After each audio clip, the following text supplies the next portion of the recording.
우리나라 클래식 음악계의 명사들을 모셔서 음악과 인생 이야기를 나누는 수요초대석. 오늘 모실 분 정말 막강한 분이라는 말씀 드리고 싶습니다. 우선 음악 콩쿠르에서 무려 14번 떨어졌습니다. 그런데 대반전! 한국인 아니 아시아 전체를 통틀어서 최초로 2012년 와그너 음악의 성지라고 불리는 독일 바이로이트 페스티벌 개막작 주역으로 극찬을 받으며 그야말로 전 세계적 화제를 모았던 주인공 베이스의 사무엘린 교수님 모셨습니다. 안녕하십니까? 안녕하십니까. 감사합니다. 교수님 반갑습니다. 예, 감사합니다. 바쁘신데 이렇게 시간 내주셨습니다. 정경의 클래식 애청하는 시청자, 청취자 등들 인사 부탁드립니다. 이렇게 귀한 장소에 또 이렇게 귀한 분과 함께 이렇게 귀한 방송을 할 수 있게 돼서 너무 감사드리고, 저희 부모님이 일산에 사시는데 부모님께도 효도할 수 있는 그런 귀한 시간이었습니다. 예, 오늘 감사드립니다. 부모님 만나 뵙고 오셨습니까? 예, 어저께 거서. 제가 효도하시는데 좀 일조를 했네요. 감사합니다. 예. 부모님 반갑습니다. 예, 감사합니다. 오늘 마침 서울국제음악제 인터뷰 골레 있었다면서요? 오늘 저희가 기자간담회가 네. 지금 이 같은 시간에 지금 서울에서 지금 진행이 되고 있는데 네. 제가 여기 와 있습니다. 예, 제가 딱 교수님 그 전에 캐스팅을 해가지고 아주 서울국제음악제 측에는 죄송하게 됐습니다. 자, 자세한 말씀을 나누기 전에 우리 베이스 사무엘린 교수님을 제가 소개해드리겠습니다. 서울대학교에서 성악 공부를 시작하셨고요. 밀라도 베르디 음악원과 쾰른 음악원에서 학업을 마치셨습니다. 즉 우리나라에서 또 서울대학교에서 마치시고 이탈리아와 독일에서 공부하셨다는 점 제가 말씀드립니다. 여러 국제 성악 콩쿠르에서 입상, 뛰어난 실력을 입증하셨고요. 방금 말씀드렸던 2010년 바이로이트 와그너 페스티벌 개막작인 오페라 방황하는 네덜란드인의 주역으로 발탁돼서 큰 화제가 되었습니다. 그 공연을 통해서 유럽 무대에 정상에 오르셨고요. 사이먼 레틀, 주빈 메타, 크리스티안 틀레만, 피에르 볼레리 등 거장 지휘자들과 협연을 하셨고요. 런던 코벤트 가든, 베를린 도이치 오퍼, 드레스덴 젬프 오퍼 등 세계 주요 극장에서 출연하는 등 활발하고 왕성한 활동을 하면서 국제적인 커리어를 쌓아가고 있습니다. 2014년 독일 쾰른시 오페라 가수상을 수상하셨고요. 2016년에는 해외 무대에서 대한민국 문화예술인의 위상을 높인 것으로 대한민국 문화예술상 대통령상을 수상했습니다. 2018년 대한민국 오페라 대상에서 이인선상을, 제8회 대원음악상 연주자상을 수상하셨습니다. 지금은 1999년 입단한 독일 쾰른 오페라 극장의 종신 솔리스트로 활동하시면서 고신대학교 음악과 석좌 교수로 후학 양성에도 열정을 쏟고 계십니다. 교수님 소개하는데 한 페이지를 이렇게 너무 지루한 지루하셨습니까? 이게 너무 길면 지루합니다. 역시 다르셔. 너무 이런 거는 참, 저는 이제 앞으로도 이렇게 14번 콩쿨 떨어졌다는 얘기가 네. 이제 참 사실 이제는 예. 별로 의미가 없는 얘기 같아가지고. 알겠습니다. 오늘 정말 멋진 분 모셨고요. 베이스 사무엘린 교수님과 얘기를 나눌 건데요. 여러분 질문이나 방송 소감을 많이 보내주세요. 좋은 기회입니다. 문자 번호는 샵 1045, 짧은 문자 50원, 긴 문자는 100원의 정보 용료가 부과됩니다. EBS 라디오 어플 반뒤로는 무료 문자 보내실 수 있습니다. 방금 말씀하신 교수님 14번의 콩쿠르를 떨어졌다. 언제적 이야기입니까? 이제 성악을 좀 늦게 고등학교 3학년 때 시작을 해서 예. 기적같이 서울대 성악과를 들어가고 난 다음에는 이제 노래를 좋아는 했지만 네. 이제 발성적으로 이제 준비가 안 된 상태로 학교를 다니다 보니까 이제 학교에서 적응을 많이 못하고, 그런 상태로 이제 한국에서 하는 어떤 이제 콩쿠르에서 입상을 하고 가능성만을 확인한 상태에서 네.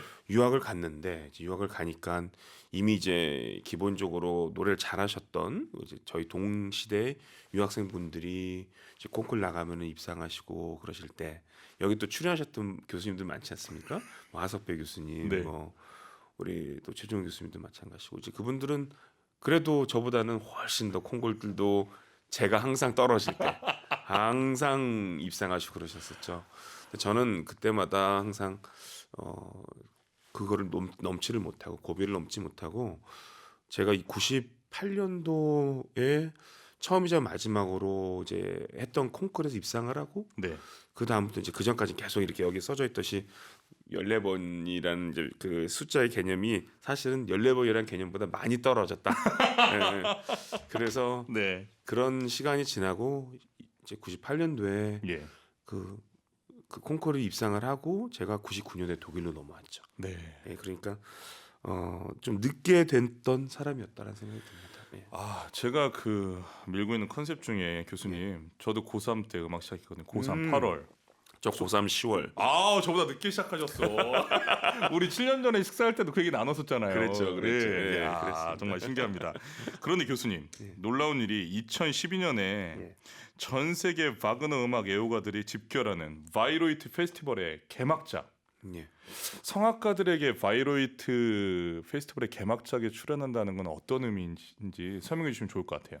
이제 그거를 뭐 지금 이제 시간이 많이 지난 일이니까 이제 네. 되돌이켜 보면 그거를 사실 꿈에도 꿀 수 없는 어떤 그런 목표일 수 있죠. 그러니까 본인이 예를 들어서 바이오리트 바그너 페스티벌에 쓴다는 것 자체도 사실 너무 감사한 일인데 바이오리트 바그너 페스티벌의 시즌 개막작인 작품에 이제 새로운 연출로 하는 작품을 할 때는 모든 이제 세계 언론이 주목을 받는 그 상황에서 제가 거기서 그 방황하는 네덜란드인의 주역을 할 거라는 거는 상상도 못했고 예. 사실 그거를 목표로 잡을 수도 없을 만큼 너무너무 그 꿈에도 꿀 수 없는 그런 어떤 말도 안 되는 일이 일어났던 거죠. 저한테는. 그러니까 저한테는 사실 꿈만 같았던 시간들, 꿈만 같았고 감사했던 뭐 어떻게 지나가는지도 기억도 없을 정도로 어떻게 보면 저의 인생에 있어서 이제 어떤 큰 반환점이 됐던 시간이라고 모멘텀이 됐던 그렇죠. 그런 시기죠. 제가 조금 부가 설명을 해서 정리를 드리면 이 방황하는 네덜란드인이 교수님 예. 오페라가 몇 시간입니까? 이게 인터미션이 없고 네. 그러니까 처음부터 끝까지 한 2시간 길게는 2시간 반 네. 이제 지주에 따라서 한 2시간 15분에서 30분 이 정도 사이 이 정도로 이제 오페라가 이제 진행이 되죠. 근데 이제 인터미션이 없다 보니까 이제 특히 타이틀 역을 맡은 방황하는 네덜란드인 주인공은 스태미너가 엄청나게 좋아야 돼요. 그러니까요. 그 말씀을 좀 설명을 좀 드리고 싶은데 우리 청취자분들이 궁금해하실 것 같아서요. 그 베르디와 바그너가 어떻게 보면 가장 당대에 주목받았던 예. 작곡가고 특히 이제 바그너 같은 경우에는 오페라가 우리들 표현으로 좀 인간적이지 않잖아요. 그 쏟아내야 되는 에너지가 예. 그러니까 베르디하고는 또 다르잖아요. 그렇죠. 특히 성악가에게. 예, 그래서 바이로이트 페스티벌은 물론 바그너 오페라를 부르시는 분들은 보면 제가 몸무게 저도 100kg인데 저보다도 훨씬 더 크신 150kg 가까우신 되신 분들이 불러도 스태미너가 어떻게 보면 좀 부족하고 딸리는 그런 영향이 많지 않습니까? 맞습니다. 그런데 그래서 동양인 한국인이 이 무대에선 솔직히 여러 가지 요소들도 있지만 그런 부분들도 생각하지 않을 수가 없는데 교수님께서 2012년이면 벌써 교수님 10년 전이에요. 그렇네요. 지금 거의 한류 10년이 시대가 다 아닌 되었네요. 그때 당시에는 어떻게 보면 또 다른 문화의 우리 시기였는데 그때 했다라는 것을 정말 저는 지금도 예. 우리 국민들께 많이 이렇게 알리고 싶습니다. 아, 예. 예. 자랑스럽습니다. 아, 감사합니다. 예. 자, 로엔그린에도 출연 중이셨잖아요. 예. 개막작뿐만 아니라 예. 어떠셨어요? 그러니까 그게 네. 이제 그날 상황을 이제 다시 정리해서 말씀드리면 네, 로잉글이 이제 그 처음에 이제 공연을 하기 전에 저희들이 제너럴 리허설을 해요. 네, 최종 리허설을. 그래서 이제 최종 리허설은 공연처럼 해야 되는 그런 이제 공연과 똑같은 이제 진행이 되고 있는데 그 방황하는 네덜란드인 바로 전이 로엥그린 최종 리허설이었어요. 네, 거기에 제가 이제 헤어로퍼라는 역으로 출연 중이었었고 그리고 이제 그날 그 공연이 이제 로엥그린은 거의 한 5시간 정도 되거든요. 네. 이제 밤에 이제 들어와서 잠을 자고 있는데 아침에 일어나니까 아침에 전화가 따라랑 울리면서 제가 극장 관계자한테 연락이 온 거죠. 우리 오늘 홀랜더 방하는 네덜란드인 지금 제너럴 리허설을 이제 좀 있으면 하는데 너 지금 어디니? 네, 그래서 너 지금 어디니가 뭘 의미하겠습니까? 그래서 이제 제가 커버로 있었던 건 제가 알고 있었지만 네. 설마 했죠. 설마 했는데 이제 그때 당시에 출연하기로 돼 있었던 성악가 러시아 성악가가 몸에 나치 문양이 있다라는 거가 언론에 밝혀지면서 세상에. 그래서 본인이 그 제너럴 리허설 하는 그 당일날 그 도시를 떠나버렸어요. 그래서 이제 극장에서는 이제 난리가 난 거죠. 근데 다행히 제가 커버를 하고 있었기 때문에 연습은 참가를 하고는 있지는 않았지만 뭐 전혀 인포메이션이 하나도 없는 상태에서 오전에 이제 그 전화를 받고 12시에 빨리 올라오라고 그래가지고 사무실에 가자마자 저를 그 분장실로 보내고, 왜냐면 가발을 썼어야 됐으니까 가발을 만든다고 그러고, 이제 공연이 6시에 진행이 돼야 되는데 이제 제너럴 리허설이, 그러니까 그 12시부터 6시까지 시간이 어떻게 지나갔는지 몰라요. 왜냐면 또 옷을 맞춰야 되지 않습니까? 네. 그러니까 관중들은 그걸 인지를 못하게, 워낙에 하던 사람이 하는 것처럼 할 수는 없잖아요. 이름이 달라졌으니까. 근데 공연을 똑같이 준비한 사람처럼 하기 위해서 그 분장을 4시에 시작했으니까 점심도 못 먹고 12시부터 4시까지 머리 가발 맞추고 옷 맞추고, 그리고 이제 연기를 해야 되니까 세상. 2시간 반짜리 오페라를 연기를 해야 되지 않습니까? 동선을 확인해야 되고, 그 여기에서 이제 그걸 위해서 또 모든 성악가들이 저를 위해서 다 나왔고, 그 6시 공연을 위해서. 네. 그래서 그 제너럴 리허설이 똑같아요. 공연이랑 똑같아요. 예. 특히 개막작이었기 때문에 더 연습을 더 심층 있게 했었던 거였고, 그래서 그런 것까지 했어요. 이렇게 제가 뭐 무대 위에 좀 높은 데에서 가만히 서 있어야 된대요. 이제 그게 오래 있는지 못하는 사람이 있답니다. 이게 건강상의 네, 이유로. 네. 그래서 그거를 확인하는 의사한테 또 갔다 와야 됐었고, 이제 그렇게 해서 그 하루가 지나갔고, 그리고 공연을 했죠. 아, 여러분 커버라는 말씀하셨는데 제가 좀 정리를 해드리겠습니다. 커버가 뭐냐면 예를 들어서 루치아노 파바로티나 저 유명한 프랑코 코렐리도 오페라를 할 때 행여나 감기나 행여나 몸에 문제가 있거나 지금처럼 돌발적인 상황이 있어서 첫 번째 캐스팅인 가수가 연주를 못할 때 두 번째, 세 번째 커버라는 의미가 있습니다. 그런데 지금 사무엘린 교수님께서 말씀하신 게 전에 지금 나치 문장이 발각이 돼서 그 독일을 떠난 그 러시아 가수 대신 어떻게 보면은 후보 1순위로 기다리고 있었던 거죠. 그럼에도 불구하고 준비를 하고 계셨지만 다른 오페라를 하셨던 중이셨고, 그렇죠. 야 정말 지금 생생히 듣고 있고, 저는 솔직히 이 스토리를 언론을 통해서 알고 있는 스토리지만 오늘 다시 제가 이렇게 소개를 하는 건 정말 많은 분들이 이 사실을 좀 알았으면 좋겠거든요. 자랑스러운 대한국민입니다. 아닙니다. 여기서 제가 정경의 클래식 공식 질문 교수님께 드리겠습니다. 베이스 사무엘륜에게 노래를 한다는 것은 무슨 의미입니까? 생명 같은 것이죠. 생명. 저한테 노래한다는 거는 끊어지지 않아야 되는 것이고, 삶이 노래여야 되고, 노래하는 거를 한 번도 이때까지 내가 이거를 숙명이라고 생각했던 적은 없었는데, 노래하는 거를 무대에서 특히 노래하는 걸 갖다가 막 본인들 그런 얘기들 많이 하죠. 공연하기 전에 떨립니까? 네. 아니면 뭐 저는 그런 게 없어요. 왜냐하면 거의 3일에 한 번꼴로 공연을 하거든요. 네. 그러니까 무대가 삶이고 노래가 삶이죠. 이제 그게 내 몸에 맞지 않고, 예를 들어서 제가 기성복을 입고 있으면 그 몸 불편하겠죠. 근데 저한테 맞는 옷을 입고 있는 거잖아요.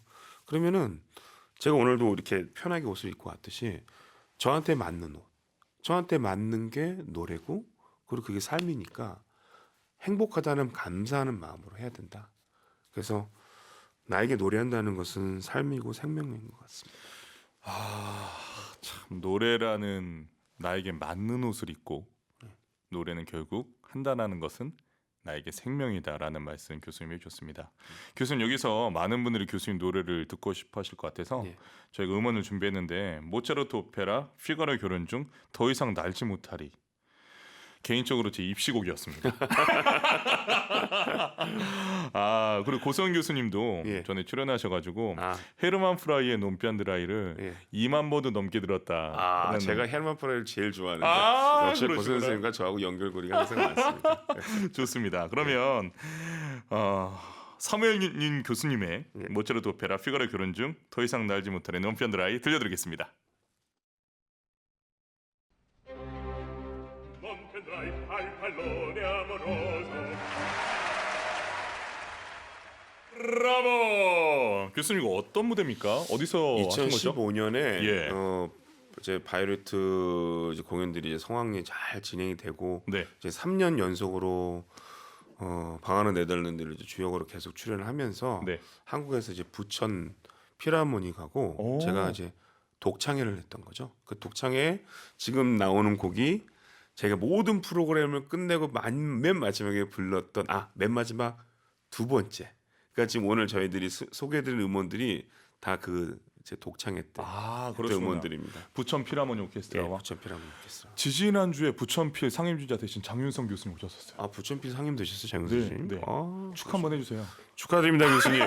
언제 꼭 뵙고 식사 한번 하겠습니다. 예. 좋습니다. 문자 소개하겠습니다. 배지은님, 사무엘님 교수님 목소리 너무 멋지십니다. 보내주셨습니다. 소태영님, 14번의 낙방 정말 어렵겠지만 지금 이 자리에선 사무엘님 교수님은 불굴의 한국입니다. 제 가슴 속에서 우러나오는 박수를 보냅니다. 최미정님, 와우, 윤기 있고 힘 있는 목소리 멋지세요. 브라보. 하승성님, 히말라야 14자 등반처럼 14번의 도전 정신이 있었기에 이렇게 멋진 성악가가 된 듯합니다. 멋지십니다. 따봉 5개 보내주셨어요. 0511 쓰시는 분, 사무엘윤 교수님의 이야기에 너무 따뜻한 인간미가 느껴집니다. 유머러스 하시기까지 앞으로 응원하겠습니다. 화이팅 보내셨고요. 0789님, 베이스 풍성하고 따뜻한 음색 정말 감동적입니다. 라고 보내주셨습니다. 지금 여러분 문자가 아주 대단히 많이 오고 있습니다. 정경의 클래식에서 오늘 수요 초대석에서는 베이스 사무엘윤 교수님과 함께하고 있습니다. 방송 들으시면서 소감을 문자로 보내주세요. 문자 번호는 샵1045, 짧은 문자 50원, 긴 문자는 100원의 정보 용료가 부과됩니다. EBS 라디오 어플 반디로는 무료 문자 보내실 수 있습니다. 교수님, 네. 교수님께서는 이렇게 지금 유럽에서 사랑하는 한마디로 전 세계 최고의 성악가로 지내고 계시면서 또 우리나라 후학 양성에 있어서 특별히 신경 쓰신다는 이야기를 들었습니다. 예. 많은 시간을 할애해서 제가 아까 방송 전에 잠깐 저희가 담소를 나눌 때 들어보면 1년에 200명 정도도 만난 적이 있다. 예. 그러니까 한국에 제가 고신대 오기 전까지는 예. 이제 주로 이제 해외에 있을 때 이제 유학생들 네. 그리고 현지에서 힘들어서 도움이 필요한 학생들을 많이 만나다 보니까 평균적으로 한 200명 정도 항상 만났던 것 같아요. 그 목소리를 솔직히 아껴야 되시는 상황이잖아요. 왜냐하면 유럽 지금 뭐 바이로이트 페스티벌도 말씀드렸지만 지금도 종신 가수로서 또 오페라 가수로서 목소리는 우리 대한민국 입장에서 보면 굉장히 귀한 보물이고 이 국보인데 어떻게 이 마스터 클래스 레슨을 통해서 학생들을 키우시려는 생각을 하시는지 궁금합니다. 이제 이 부분에 있어서 참 조심스럽기도 해요. 왜냐하면 네. 저같이 사시는 분들이 사실 주변에 많이 없습니다. 그러니까 제가 이렇게 말씀을 드리면은 어떤 분들은 이해하실 수도 있고 어떤 분들은 이해를 안 하실 수도 있는데 네. 저는 사실 제가 제 스스로를 평가를 했을 때 제가 뭐 특별하게 뛰어난 성악가도 아니고 그리고 그 바이오리트 바거너 페스티벌도 마찬가지지만 저한테 너무 분에 넘치는 일을 너무 갑자기 받았어요. 그러니까 제가 어떤 제 스스로를 돌아봤을 때도 객관적으로 정말 봐도 저는 그렇게 대단한 성악가는 아닌 것 같아요. 근데 참 감사하게도 저한테 그런 행운이 왔고 그리고 근데 그런 마음의 부담이 항상 있으면서도 항상 마음속에 내가 꼭 뭘 해야 되겠다라는 거에서 제가 노래를 더 앞으로 더 많이 잘해서 어떤 더 좋은 무대를 서야 된다는 그런 마음보다 그 전에 제가 바이오리트 무대 쓰기 전에 제가 계속 해왔던 일들이 있거든요. 그게 바로 이제 아이들을 만나고 그 아이들의 어려움을 들어주고 그 아이들의 기도 제목을 들어주고 같이 나누고 하면서 그게 내 보람이고 그게 내가 해야 되는 일이라는 거를 내 우선순위가 그거라는 걸 알게 됐어요. 이제 그게 우선순위가 되다 보니까 공연이 두 번째가 된 거죠. 근데 참 신기한 거는 공연이 우선순위로 됐을 때의 제 삶과 제가 그 아이들을 만나는 삶이 우선이라고 생각을 하고 나니까 제 공연이 더 많아지고 저의 이름이 높여지시더라고요. 그러니까 그런 부분들이 어떻게 보면 제가 이제 그 삶의 지혜를 얻은 거죠. 내가 공연이 목적이 아니라 내가 그 곳에 갔을 때 그 아이들을 만나고 그 아이들의 아픔과 그걸 나누고 그리고 공연을 통해 가지고 물론 좋은 공연을 제가 보여줘야 된다는 어떤 그런 분명한 책임감도 있습니다. 근데 그거에서 제가 무대에서 자유로울 수가 있는 거예요. 그러니까 그 시간들이 쌓이니까 10년이 넘는 세월들이 그 아이들과의 평균적으로 200명 정도 만났던 그 아이들과의 그런 교제와 제가 그 아이들과 나눴던 제가 주는 것도 있지만 또 그 아이들이 저한테 줬던 많은 좋은 에너지들 그런 것들이 고스란히 무대에 나왔던 것 같아요. 그러다 보니까 그 에너지를 본 뭔가 저한테 좀 특별한 게 보였겠죠. 이제 그런 것들이 이제 쌓이다 보니까 제 무대에서 저에 대한 좀 뭔가 특별함이 보여졌던 것 같아요. 지금 뭐 겸손하게 말씀하셨지만 일단 본인은 대단한 성악가가 아니다 그렇게 생각한다라고 본인 입으로 말씀하셨는데 이것은 좀 지나친 겸손 아닙니까? 아닙니다, 교수님? 아닙니다. 저는 아까도 우리가 인터뷰하기 전에 말씀드렸던 거지만 저는 뭐 우리 모든 성악가들이 그렇지 않습니까? 지금도 공부해야 되고 항상 발성적으로 왔다 갔다 하고 어쩔 땐 또 우리가 뭐 정말 학생보다도 못할 때도 있는 것 같아요. 이게 목소리라는 게 악기잖아요. 그러니까 저희가 이 악기를 갖다가 물론 연만은 하지만 저희 컨디션 따라서 좋을 때도 있고 안 좋을 때도 있어요. 그게 삶의 목적이 되고 그것 때문에 우리가 노래를 해야 된다고 생각하면 우리 삶은 불행할 수가 있죠. 근데 저는 다행히도 지혜를 그렇게 받은 거죠. 아이들을 만나고 그 아이들이 만약에 날 통해 가지고 뭔가 희망을 얻고 내가 베를린을 갔을 때, 비엔나를 갔을 때, 파리를 갔을 때, 시카고를 갔을 때 그 아이들이 저를 기다려주고 어떤 친구들은 뉴욕에서 비행기 타고 갔어요. LA에서 시카고까지 왔고요. 저를 만나기 위해서. 그럼 그때는 어떤 생각이 먼저 드냐면은 물론 공연도 중요한 건데 아 시카고에 온 이유가 있구나. 내가 비엔나에 간 이유가 있구나. 공연이 아닌 거예요. 첫 번째는. 그 만남이 있으면 공연이 잘 될 수밖에 없어요. 무대에서 자유로워요. 저는 이런 기쁨을 좀 전해드리고 싶어요. 이게 우리 젊은 성악가들이 다들 목표가 있어요. 뭐 스칼라, 저도 스칼라 섰어요. 파리도 서봤고 다 서봤어요. 근데 그게 목표가 되면은 그 이후의 삶에 대해서는 관심들이 없는 거예요. 우리는 사실 아주 긴 거를 보고 살아야 되는데 그런 부분에 있어서 성악가는 사실 커뮤니케이션 하는 사람들 아닙니까? 우리는 언어로 다른 음악과와 다르게 언어로 커뮤니케이션 하는 사람이에요. 우리 눈이 말을 해야 되고 입으로 노래를 하는 게 아니라 눈으로 얘기를 하고 저희들이 가슴에서 느끼고 있는 그 그대로 된 감동을 전하는 사람이에요. 무대에서. 근데 만약에 우리의 삶이 연습, 성악, 발성 이런 것만 가득 차 있다면 무대에서 다양한 걸 보여줄 수가 없었겠죠. 저마저도. 제가 그 아까 겸손하다고 말씀하신 그건 사실 제가 제 스스로 객관적으로 제가 봤을 때 진짜 그런 것 같아요. 대단한 성악가는 아닌 것 같지만 다행스럽게 많은 사람들과 많이 만나면서 저가 뭔가 좀 이렇게 다른 사람들보다 훨씬 더 많은 색깔을 가지게 됐다. 색깔을 많이 가진 성악가가 된 것 같습니다. 저 개인적으로도 전해지는 울림이 적지 않습니다. 여기서 교수님의 노래 한 곡 더 듣겠습니다. 이번에는 이 바그너 가수에게 또 색다른 모습, 베르디 오페라, 오텔로 중 끄레도를 사무엘린 교수님의 목소리로 듣겠습니다.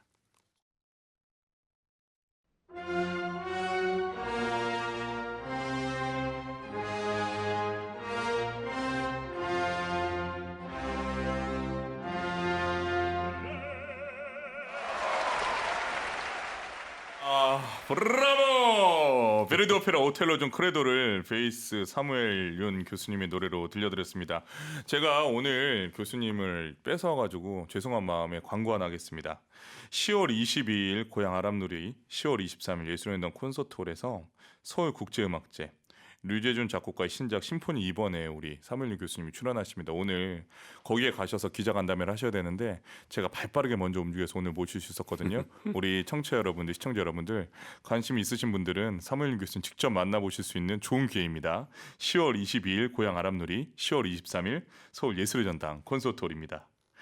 교수님 어느새 마칠 시간이 다가오고 있는데 아무래도 다음에 한국 언제 들어오세요? 12월에 다시 옵니다. 12월? 아, 예. 제가 예. 그 전에 연락드릴 수도 있으니까. 예, 2탄 기대하겠습니다.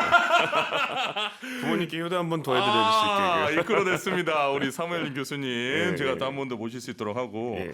교수님. 예.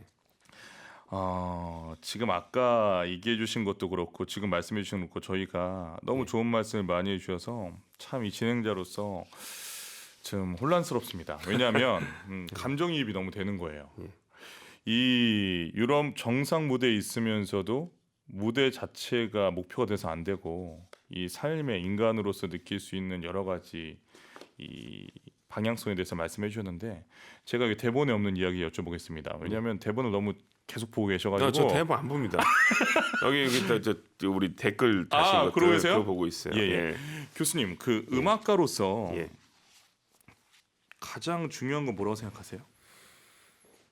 음악가는 특히 네. 성악가는 속일 수가 없어요. 네, 그러니까 제가 아까 200명 만난다고 그랬었을 때 네, 그 친구도 5분만 노래도 제가 그 삶을 제가 다 볼 수가 있을 정도로 이렇게 어떤 친구 노래하면 너 혹시 교회에서 전도사니?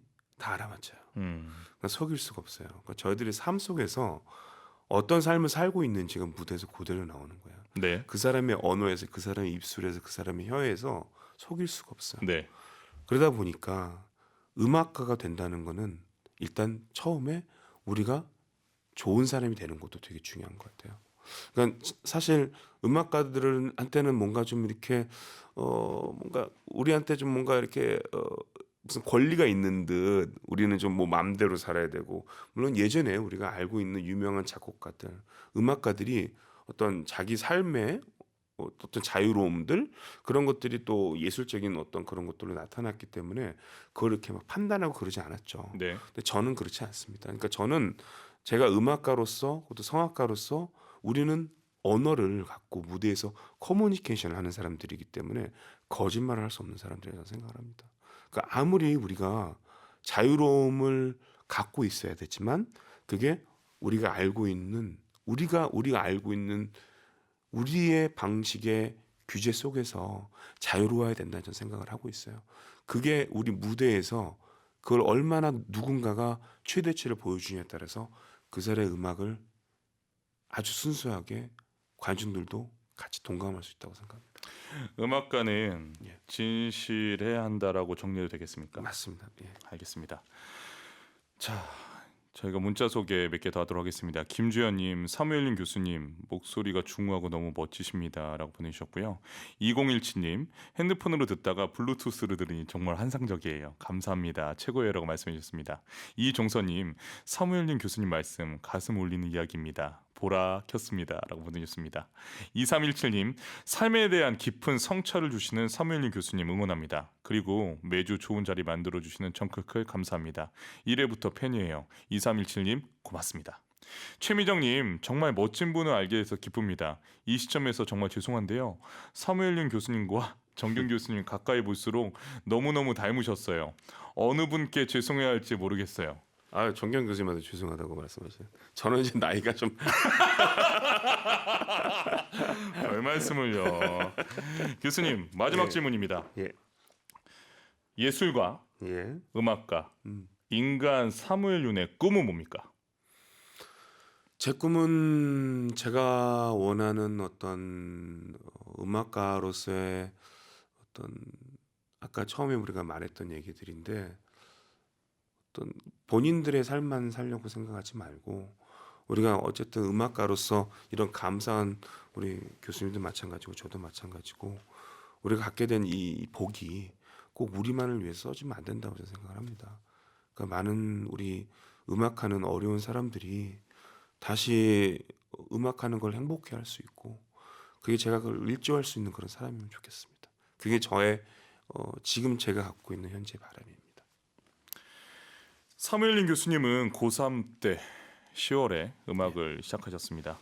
그리고 서울대학교를 졸업하시고 이탈리아와 독일, 유럽의 본토에 가서 두 국가에서 공부를 하시고 유럽에서 사랑하는 종신 가수가 되셨어요. 그런데 그는 본인은 대단한 성악가가 아니라고 이야기합니다. 그리고 무대가 목표가 아니라 사람이 목표가 되는다고 말씀하셨고 더군다나 이제는 다음 세대를 이야기합니다. 음악하는 사람이 정말 행복할 수 있도록 내가 그 중간 역할을 하고 싶다. 여러분 오늘 인터뷰 어떻게 보셨습니까? 저는 음악가 사무엘 윤을 만난 것이 아니라 인간 사무엘 윤을 만났다고 생각합니다. 여러분 이분의 노래가 궁금하지 않으십니까? 꼭 서울이 돼도 좋고 한국이 돼도 좋고 지방이 돼도 좋고 유럽이 돼도 좋습니다. 교수님이 정말 훌륭한 노래 또 교수님을 바라보는 훌륭한 제자분들 학생분들이 앞으로 교수님을 많이 응원할 거라 생각하고 많은 분들이 교수님의 노래와 인간 사무엘을 보면서 우리나라가 좀 더 행복해졌으면 좋겠습니다. 문화 강국으로 가는 지름길 중 하나가 훌륭한 예술가 한 명을 아는 거라고 감히 진행자로서 이야기하겠습니다. 오늘 정말 귀한 시간 내줘서 감사하고요. 마무리할 때 꼭 이 문자 소개하라고 왔습니다. 신승민님 오늘 사무엘님 교수님 말씀을 듣고 많은 감동을 받았습니다. 나와주셔서 감사합니다 보내주셨고요. 이은우님, 윤 교수님 음악도 좋지만 인품은 더욱 훌륭하십니다. 브라보라고 보내주셨습니다. 자 이제 벌써 인사드릴 시간인데 솔직히는 교수님의 이 바그너 오페라 곡을 저희가 준비를 했는데 끊길 것 같아요. 너무 가슴이 아픕니다. 2탄 때 저희가 예. 꼭 제대로 틀어드릴 걸 약속하면서 예. 교수님 오늘 인터뷰 어떻게 만족하십니까? 아 너무 제 집에 온 것처럼 제 행복합니다. 방에 있다가 지금 건너방으로 온 느낌입니다. 너무너무 오늘 진행도 너무 감사드리고 이렇게 귀한 자리를 허락해 주셔서 감사합니다. 감사합니다. 오늘 인터뷰 마치도록 하고요. 끝곡으로 바그너 오페라 발키리 중에서 잘 있거라 내 대담하고 뛰어난 딸아 이별의 노래를 사무엘린 교수님 목소리로 들려드리면서 정경의 클래식 문을 닫겠습니다. 내일 오전 11시 우리 변함없이 만나요. 안녕. 감사합니다.